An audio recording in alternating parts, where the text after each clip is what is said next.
Gipahitabo ang inauguration ceremony sa bag-uhay lang nga nahuman nga proyekto sa Davao Light and Power Company, ang 33 MVA Digital Substation nga nahimutang sa Barangay Credo, Panapos City. Ang maong pasilidad mamahimong dugang tabang aron mapungan ang kawad-on sa kuryente. Dugang pa, makadugang kini sa paspas nga pag-ayos sa operasyon kung adunay guba nga linya o pasilidad. Tungod niini, adunay pagtaas nga 25% nga kapasidad alang sa maayong pagpanerbisyo ang DLPC ngadto sa mga area sa syudad sa Panabo. Dako ang pasalamat ni DLPC si AVP for Engineering Operation nga si Paul Michael Cazar ngadto kay City Mayor Jose Irilampagos.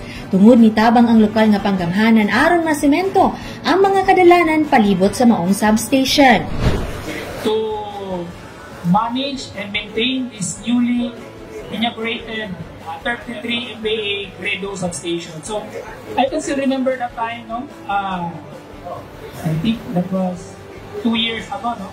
So I'm very thankful to our Honorable Mayor Irilampagos, no? So Mayor, thank you. I remember you committed na ipasiminto ni mo ni nga roads, no?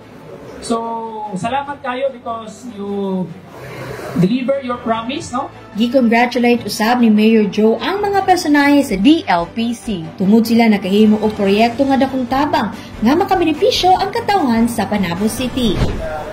Actually, no, ang inyong proyekto may accomplishment bond, no? Sa atong siyudad sa Panabo. Ano? Dili punta magproblema atong mga constituent atong mga sa atong community kay bihira na ito mag-burn out tungod ani ilang proyekto, no? Actually, ang ato ang sila sa Panabo always broke yun, no? Siguro, ini ma-short na po ni because of the daghang investor nga nisulot sa tuwang siyudad sa Panabo. Miduyog sa kalihukan si DPLC OIC COO Enric Zartia, City Engineer Bernardo C. Rabanos Jr., TMU Head Alvin Ibanez, City Information Officer Michael Angelo A. Resueño, City Accountant Maylene M. Hermosora, LTO Head Office Panabo, OIC Alicia Cabonilas ug uban pang mga personahe sa DLPC. Kauban sa kamera si Louie Panagsagan, kini si Team Acevedo nga gikan sa City Information Office Broadcast Services alang sa Frontline News Panabo. Importante, informed.